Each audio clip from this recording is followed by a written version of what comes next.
What's up, guys? Welcome to your 159th Android tutorial for the new Boston, where we're going to finish our weather app, or our XML parsing activity here.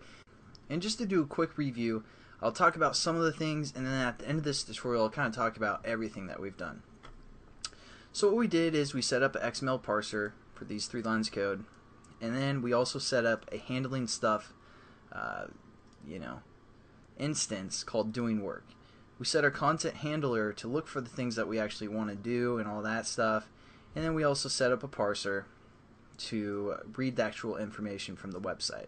So we set up this instance called doing work, which is basically our handle. It's telling our XML reader what to look for, all that good stuff, and then we're going to parse it from this website, or this input source, which is our website that we're referring to.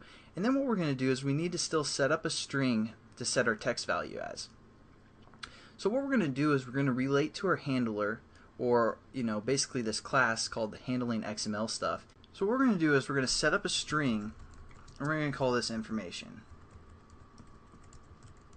All we're going to do is refer to this handling XML stuff instance we call doing work. And we're going to set up a method in that class to return a string. So we're just going to say doing work, which is again our variable name. We're just going to say get information, or whatever you guys want to make this method be called. That's going to return a string for us, and then all we're going to do is say text view set text to information. So again, all we really need to do is return some sort of a string within our doing work, or within our handling XML stuff class. So we're going to jump over to that class real quickly, and again we just need to create a method that returns a string. So we're just going to say public string, because we have to tell it what we're returning. It's going to be a string variable, and we're just going to call this method again get information. And now we need to return some sort of a string, so we're just going to say return, and then we're going to refer to our data collected variable, which we called info, and we're just going to say data to string, and that's what we're returning. Again, within this handling class we set up a data collected variable called info, and then once the element starts reading, or XML reader starts reading, it's going to set the information, set our city. If there is a reference to the city with the attribute called data, it's going to set the city.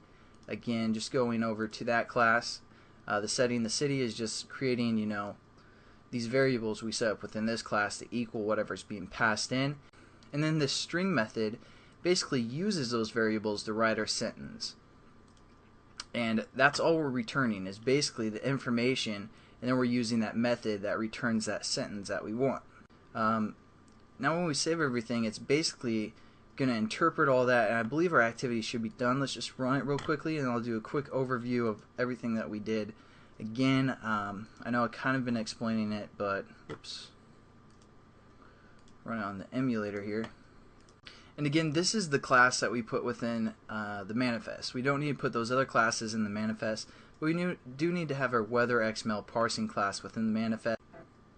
Then we start up our activity, we scroll down to the weather XML parsing class, we click that, enter. Again, let's just test Lincoln, and if Google accepts Lincoln, it's like, hey, I know what you're talking about. We don't even have to enter the state, because it's like, oh, there's pretty much only one Lincoln. Most likely there's probably one in Illinois or something as well, but then it basically parses all of our data, and we use that return method to get this string down here. So let's quickly talk about everything that we have done. And again, our main class, all we do is we set up an on-click listener, and we create a string builder to refer to the actual city and state, and append the right format, because according to the Google Weather API, we want it in the right format so it looks at the right website. Then we just create a string or a URL that we're going to read, and we set up an XML reader just through the SAX parser factory, through the SAX parser, and then finally the XML reader.